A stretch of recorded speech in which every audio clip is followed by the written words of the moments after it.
안녕하십니까. 비영리법인의 세무에 대해서 설명드릴 3.1회계법인 비영리지원센터 정미향 세무사입니다.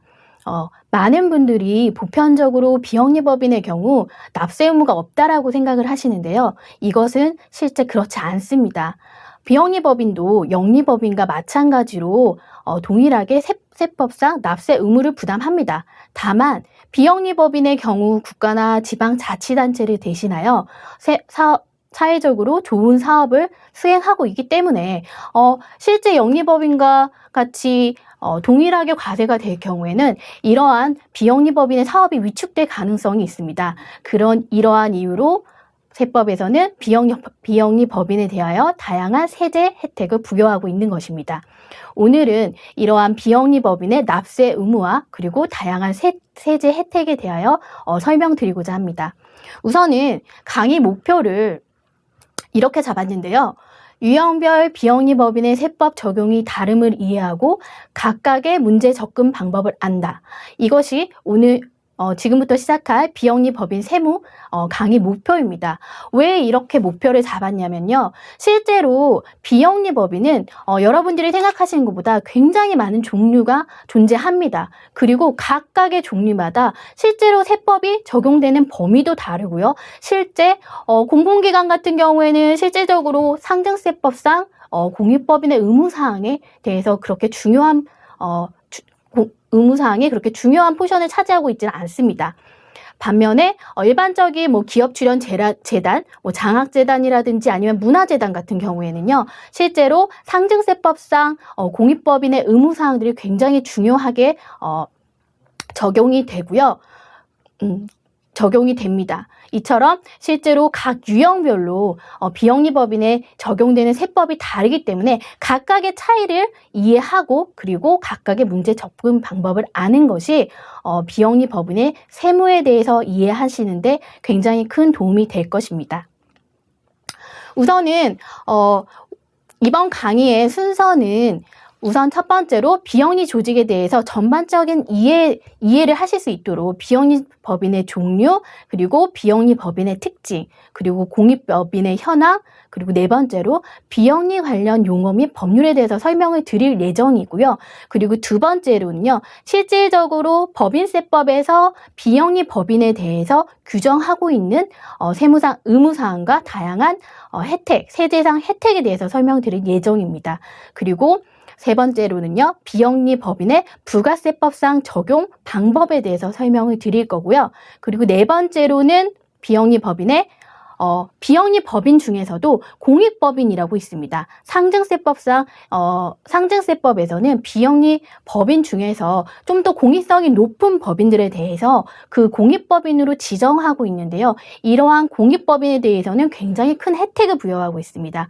반면 이러한 혜택과 더불어 굉장히 많은 납세 협력 의무와 그 다음에 사후관리 의무를 부여하고 있습니다. 이러한 사후관리 의무까지 설명드릴 예정입니다. 우선 첫 번째로 비영리 조직에 대해서 전반적인 설명을 좀 드리고자 합니다. 우선은 비영리 법인의 종류를 한번 살펴보시죠. 굉장히 많죠.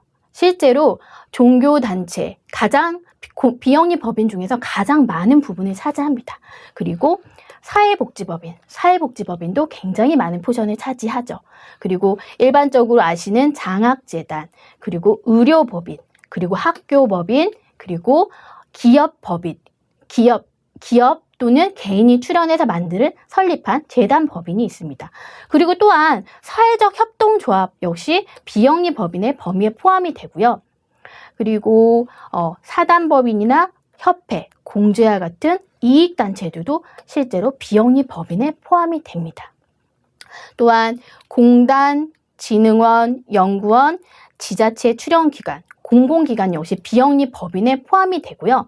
실제로 장사재단 역시 비영리 법인에 포함이 됩니다. 이렇게 비영리 법인의 종류에는 굉장히 다양한 형태가 존재하고요. 그렇기 때문에 아까 말씀드린 강의 목표가 각각 비영리 법인의 유형별로 다른 세법의 적용에 대해서 이해해 보고자 함을 본 강의의 목적으로 설정하였습니다.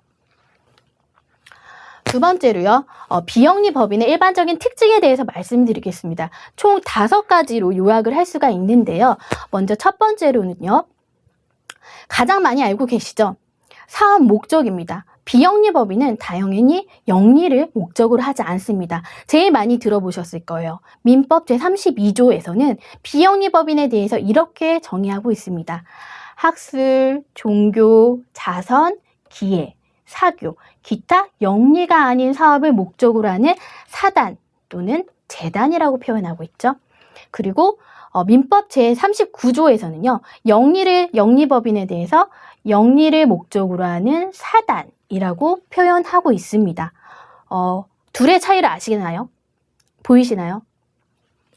영리법인 같은 경우는 사단의 형태로 존재합니다. 그리고 대부분의 비영리법인은 사단의 형태도 존재하지만 대다수의 비영리법인이 재산이 모여서 만들어진 재단 형태로 존재합니다. 왜 그런지 바로 밑에서 설명이 가능하죠. 비영리법인의 두 번째 가장 큰 특징입니다. 이익 분배 여부입니다. 비영리법인은 원칙적으로 구성원의 지분권을 전혀 인정하지 않고 있습니다. 그리고 이익 분배 배당 또한 불가합니다. 이해가 되시나요? 사단이라는 것은 사람들이 모여서 만들어진 집단입니다. 그렇기 때문에 일정의 지분권이 인정이 되고요. 그 다음에 모여진 사람들에 대해서 남겨진 잉여금에 대해서 분배하도록 이익 분배나 배당이 분배되는 형태를 갖추게 됩니다. 반면 재단의 형태는요. 이익을 분배할 사람이 존재하지 않습니다. 그래서 대부분의 비영리 법인은 재단 형태로 존재하시는 것을 많이 보실 수 있습니다. 다만 비영리 법인이라 하더라도요. 본질에 반하지 않는 정도의 영리 행위는 가능합니다. 그리고 이러한 수익이 발생했을 때는 반드시 고유 목적 사업에 충당하도록 규정하고 있습니다. 지금 많이들 아시죠? 이게 어떤 걸 의미하죠? 법인세법상 수익 사업을 의미합니다. 세 번째 비영리 법인의 특징은요. 비영리 법인은 반드시 설립 근거법이 각각 존재합니다. 일반적으로 영리법인은 사단법인 형태로만 설립이 가능하고요. 그리고 상법상 5종의 회사죠. 한명, 합자, 유한, 책임, 주식, 그리고 유한회사. 이렇게 5종류의 상법에 의해서만 설립이 됩니다.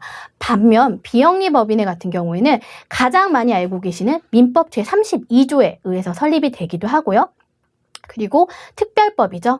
사립학교법, 의료법, 사회복지사업법 등 각각의 비영리 법인마다 실제로 설립 근거법이 각각 다 다릅니다. 그래서 반드시 비영리 법인의 업무를 하시거나 아니면은 비영리 법인의 세무 대리를 하실 경우에는요.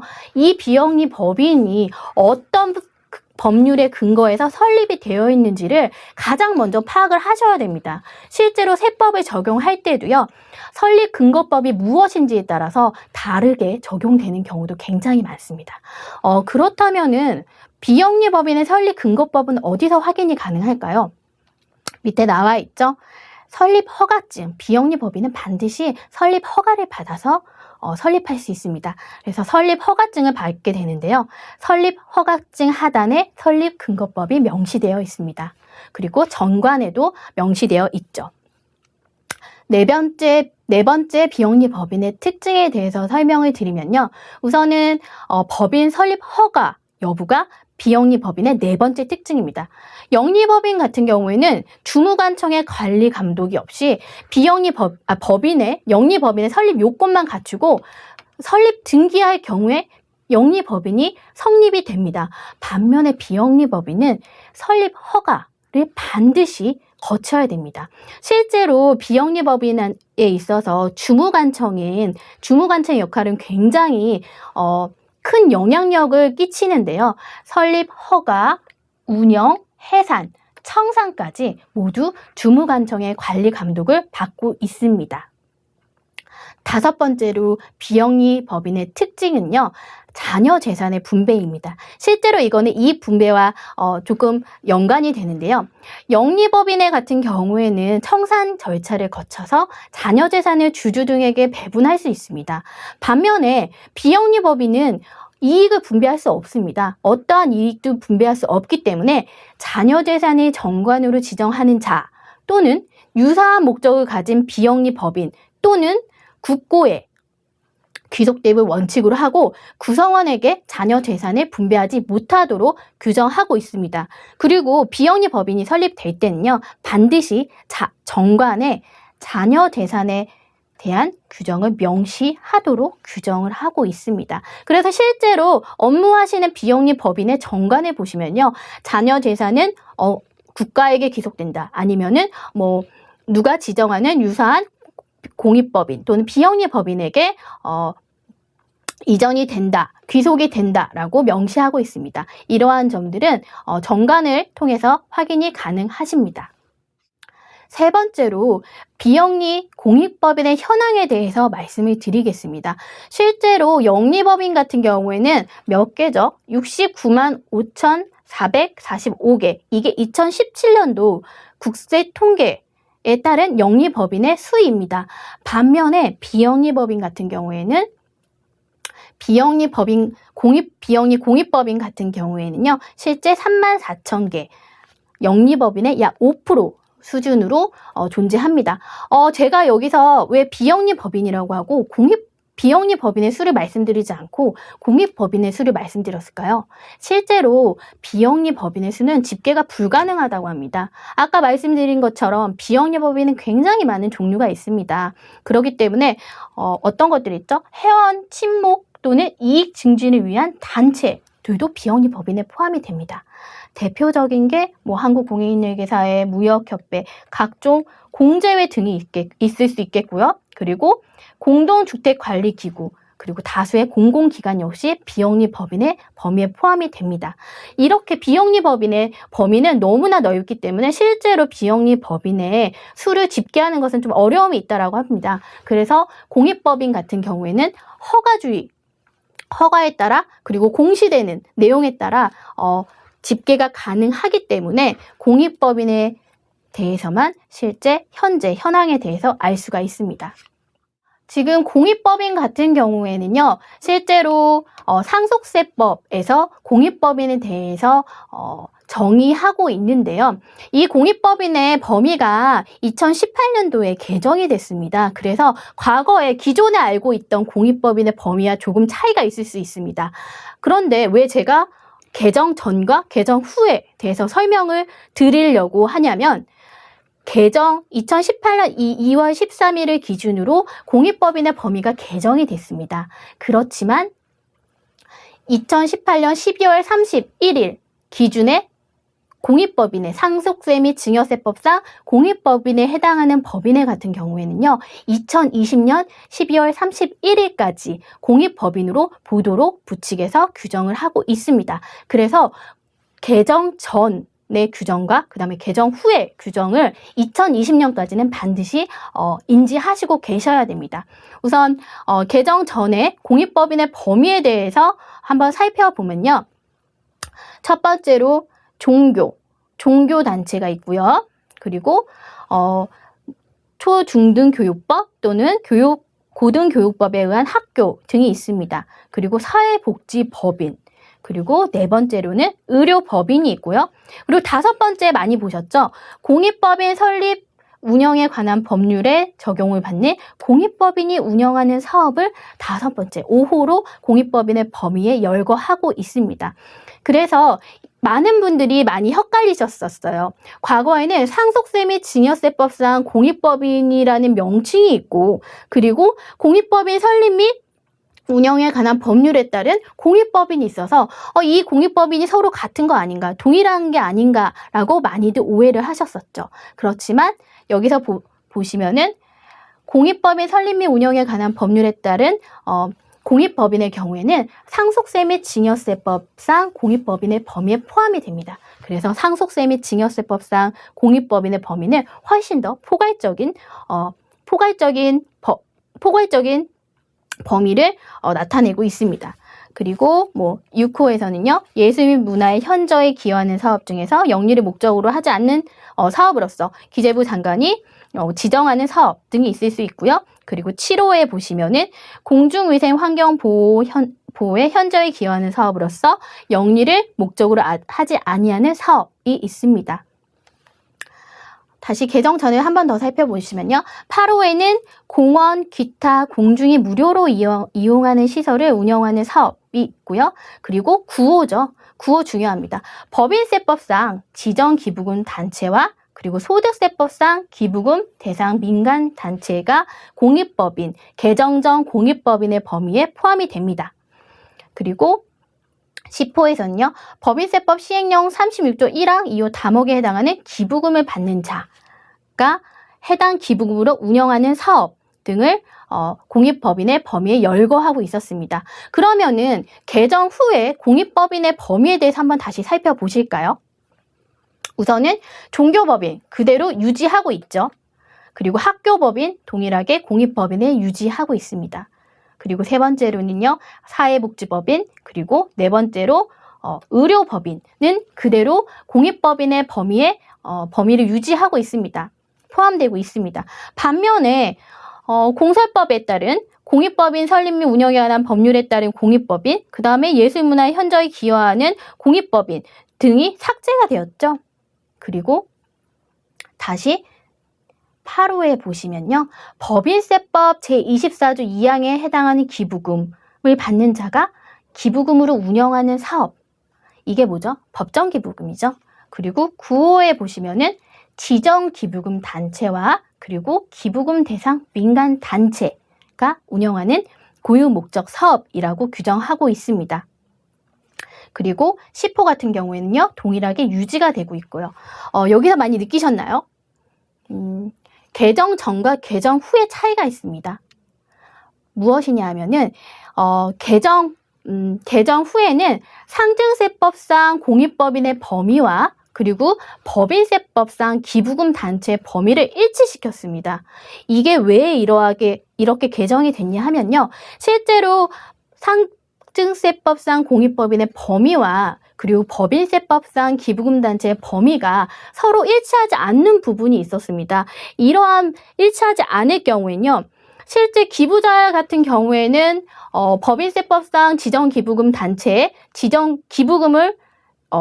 기부금을 전달함으로써 세제 혜택을 받을 수 있었는데요. 만약 이 지정기부금 단체가 상증세법상 공익법에 해당하지 않을 경우에는 이 지정기부금 단체는 상속세 또는 증여세 납세 의무가 발생합니다.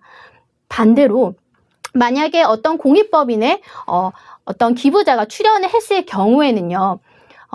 그 재산을 출연받은 공익법인 같은 경우에는 상속세 및 증여세 과세가액에 불산입되기 때문에 실제로 상속세 및 증여세 납세 의무가 발생하지 않습니다.